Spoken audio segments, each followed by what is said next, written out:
Hello everyone, this is Marshall Gittler, Head of Investment Research here at FXPRIMUS, bringing you the day's schedule of events for Wednesday, February 17th.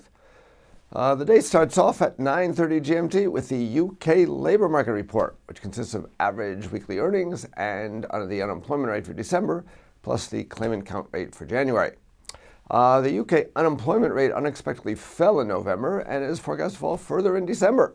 Nonetheless, the tighter labour market isn't pushing up wages, as the growth in average weekly earnings with bonuses is expected to slow somewhat. The news could further set back expectations for UK rate tightening and therefore weaken the pound. That's basically it for the European day. Then at 13:30 GMT, we get U.S. housing starts and building permits for January. Housing starts are expected to rise from the previous month, but on the other hand, building permits are expected to decline slightly. The rise in starts may reassure investors that the Fed's rate hike in December hasn't damaged the U.S. housing market and could thereby bolster the dollar.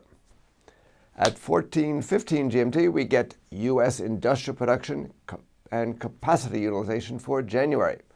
A sharp fall in oil production, coupled with sluggish growth in manufacturing, has depressed industrial production recently. However, both manufacturing and industrial production are forecast to have risen in January, causing capacity utilization to rise as well. That would be taken as good news that could help to reassure the FOMC that the output gap is narrowing, which would be supportive for the dollar. Then the major event of the day is at 1900 GMT, when the Fed releases the minutes of the January 26th and 27th FOMC meeting. The statement after the meeting added some comments about how the committee would closely monitor global economic and financial developments. We should get more detail on how they view these developments and their implications for the future path of interest rates. We'll also want to see just how worried the committee is about the perceived weakening in the U.S. economy and the tightening of financial conditions. Overall, we will want to see if the committee remains confident about the future or is getting more cautious about hiking rates, as has happened in the UK.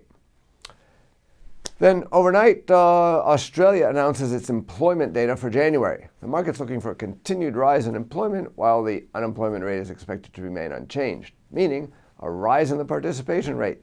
This sounds very good for the Australian dollar. But is it real? The Australian Bureau of Statistics admits to some problems with the sample. Meanwhile, the National Australia Bank Employment Index, which tends to lead employment by 6 months, is suggesting a much smaller rise in employment. As a result, there's a strong possibility of a surprise in this data. This is Marshall Gittler, Head of Investment Research at FXPRIMUS. Get more market insights on our education pages and turn your trading ideas into action with FXPRIMUS, the safest place to trade.